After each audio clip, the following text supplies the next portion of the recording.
en 1963, j'ai cité I have a dream. En français, je fais un rêve. Au moment où le monde est confronté à plusieurs défis, la jeunesse africaine doit incarner les vertus de Martin Luther King, essentiellement tournées vers la paix et l'estime de soi. C'est dans ce cadre que s'inscrit le thème de notre conférence débat, la jeunesse africaine et l'œuvre de Martin Luther King, une thématique qui invite ipso facto la jeunesse à faire de l'œuvre de Martin Luther King un credo. À côté de ce thème, mesdames et messieurs, nous suivrons une communication sur les violences en milieu scolaire.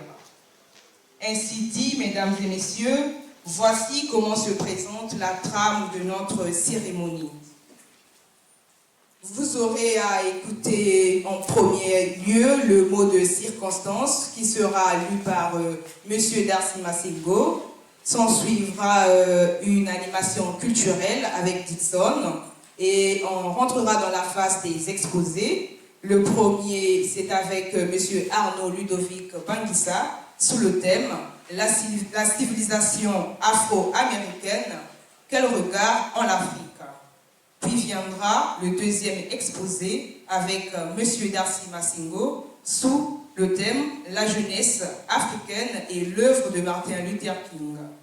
Juste après ces deux exposés, nous aurons une lecture d'un extrait du discours « Je fais un rêve » par Freddy Timi, élève en classe de 4e. Et s'en suivra le jeu de questions-réponses. Juste après, on aura la présentation de l'association Yali par son président, une communication, je l'ai dit tantôt, sur les violences en milieu scolaire avec Ugenkaya Mikala. Et enfin, la présentation de la vision Black Steps, qui est un voyage panafricain en Italie pour la commémoration des 60 ans du deuxième congrès des écrivains et artistes noirs, tenu en 1959 à Rome, en France pour la commémoration des 100 ans du premier congrès panafricain, tenu à Paris en 1919, voyage aux États-Unis relatif aux 400 ans sur l'arrivée des Noirs en Amérique en 1619. Et interviendra le mot de clôture par le conférencier ou encore l'organisateur de cette cérémonie. Sans plus tarder, mesdames et messieurs, nous allons inviter M. Darcy Masengo à pouvoir prononcer le mot de circonstance. Sous vos ovations, s'il vous plaît.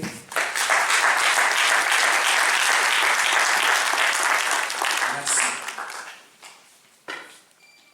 Son Excellence, Monsieur l'ambassadeur du Mali, Messieurs les conseillers de l'ambassade de la France au Congo, Messieurs les conseillers de l'ambassade de la République centrafricaine au Congo, Mesdames, Messieurs, dans vos rangs et grades respectifs, chers amis jeunes, en ce jour 4 avril 2018, qui marque les 50 ans de l'assassinat de Martin Luther King, l'honneur nous échoit d'organiser cette conférence commémorative et mémorative pour évoquer son œuvre.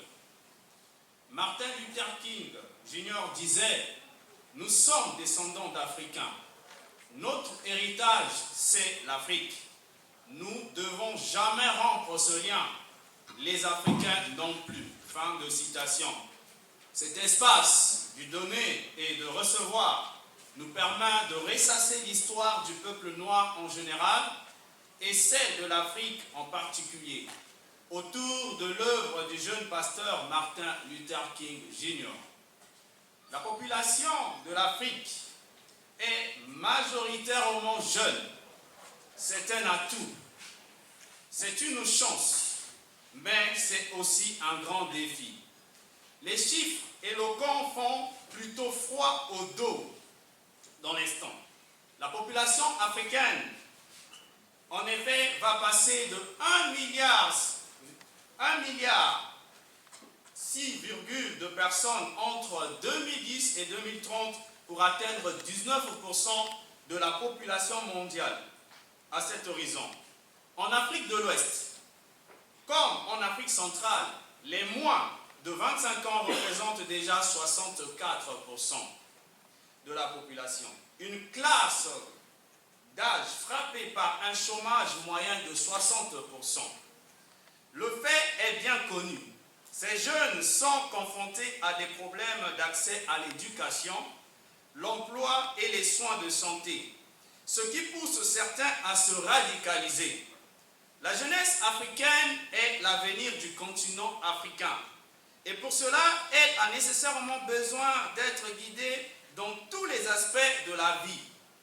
Bien que dans son sein sortira également des guides, une personne sans guide est une personne perdue. L'œuvre de Martin Luther King constitue a priori une boussole pour permettre à la jeunesse de s'engager sur les questions de paix, de justice, de la non-violence et du vivre ensemble, pour le développement tous azimuts de l'Afrique. Dans son livre « Appel à la jeunesse africaine », le professeur Théophile Obenga disait, je cite, « Le futur de l'Afrique est panafricain ». Fin de citation. Son Excellence, Monsieur l'ambassadeur du Mali, Monsieur les représentants de l'ambassade de la France et de la Centrafrique, Mesdames et Messieurs, chers amis jeunes, la jeunesse est l'épicentre du développement et emportée par tout vent de doctrine. Les idées hitlériennes et machiavéliques. Hier, le département du Poul au Congo était plongé dans un conflit armé, mais une issue pacifique a été trouvée. C'est ici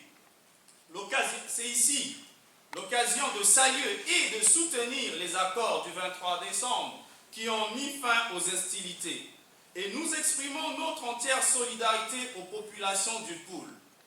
Mais l'Est du Congo démocratique, la Centrafrique, le nord du Mali, du Cameroun, le nord du Nigeria, le Soudan du Sud et bien d'autres pays sont toujours confrontés à l'instabilité sécuritaire, aux conflits armés et au terrorisme. Martin Luther King, un activiste opposé à la guerre, est un homme qui défia l'ordre économique. Il appelait le racisme, la guerre et la pauvreté les trois gros mots de son temps. C'est ainsi que nous appelons la jeunesse africaine à dire non à tous les maux qui minent l'Afrique et faire de l'œuvre de Martin Luther King un moyen efficace pour mettre fin à tous les problèmes qui gangrènent son développement. Dans la paix et la sérénité, nous bâtirons ensemble l'Afrique. Je vous remercie, que Dieu bénisse l'Afrique.